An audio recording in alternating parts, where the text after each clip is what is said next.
Noi abbiamo avuto una brutta sorpresa purtroppo in questi giorni. Il termometro con il quale avevamo rilevato i 30 gradi nella stanza dove i bambini svolgono la loro attività tutto il giorno è stato rimosso.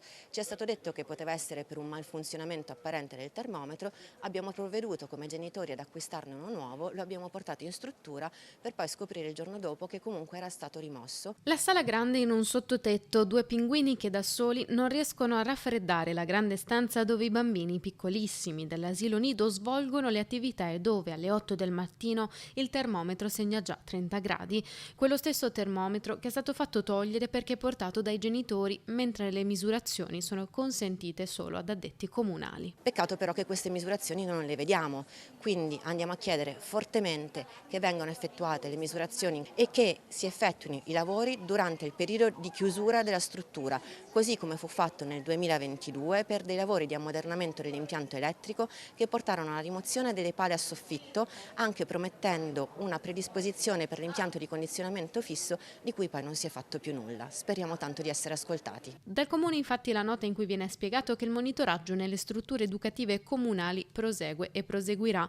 Una situazione d'emergenza, quella che sta attraversando Venezia, bollino rosso per le alte temperature insieme ad altre 17 città italiane, ma su cui i genitori dei bimbi non sono d'accordo. Le rappresentanti dei genitori del Nido del Ciliegio ormai sono anni che sottolineano la peculiarità di questa struttura e il fatto che sia una condizione normale e non emergenziale. Risposte immediate per l'emergenza ha annunciato l'assessora Canton e un piano strutturale per scuole più confortevoli ed efficienti.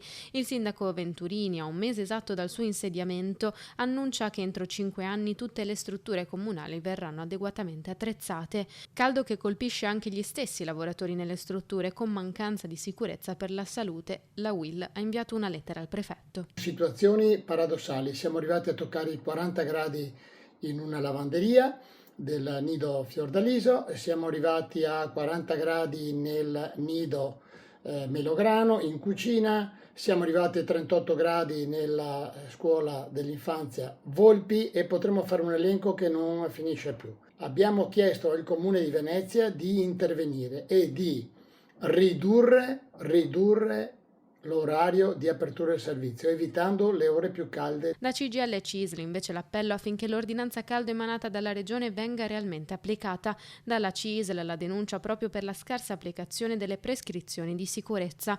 A fronte di questa situazione i vertici della CISL infatti chiedono interventi strutturali e un immediato cambio di passo.